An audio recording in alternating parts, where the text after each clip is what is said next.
The government has sent permanent layoff notices to about 4,000 federal employees under the guidance of the Director of Office and Management and Budget. His name is Russ Vought.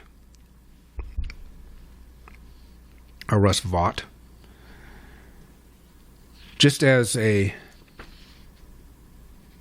matter of context, a reduction of force of 10,000 amounts to 0.3% of the roughly 3 million federal civilian workforce, 0.3%.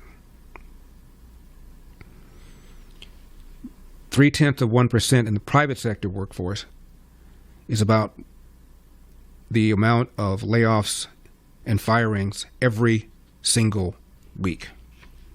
I say that because the media is referring to these terminations as mass layoffs. Between 2001 and 2024, the private sector laid off or fired employees 520 million times. Last year, private sector layoffs and discharges occurred at a rate of around 1 for every 7 workers. By contrast, the federal government laid off or discharged 1 out of every 47 federal workers.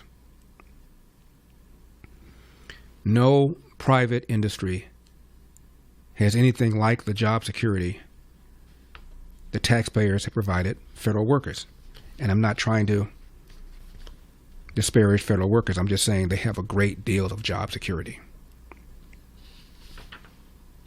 According to the Daily Signal, workers in manufacturing 5 times more likely to lose their jobs last year than federal workers. Workers in construction 10 times more likely to lose their jobs. And then there's the Civil Service Reform Act of 1978 that made it almost impossible to get rid of a federal worker unless there's cause or unless it's established that getting rid of the worker would enhance agency efficiency. And even then, federal workers receive a 60-day advance notice of any kind of dismissal or adverse action, and they can appeal to a bunch of different boards to overturn the actions.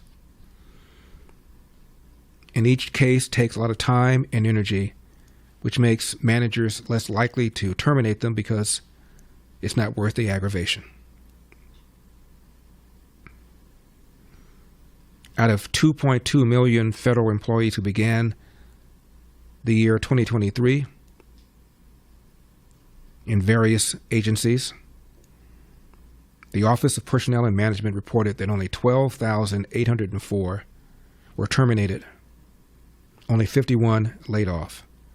So for terminations, that's 0.6%, 0.6%, and those laid off, 0.002%. Now, the median salary of federal employees is about $100,000,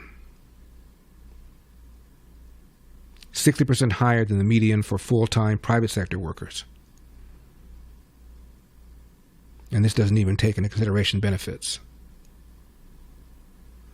The average civil servant working for the federal government works 11.8 years.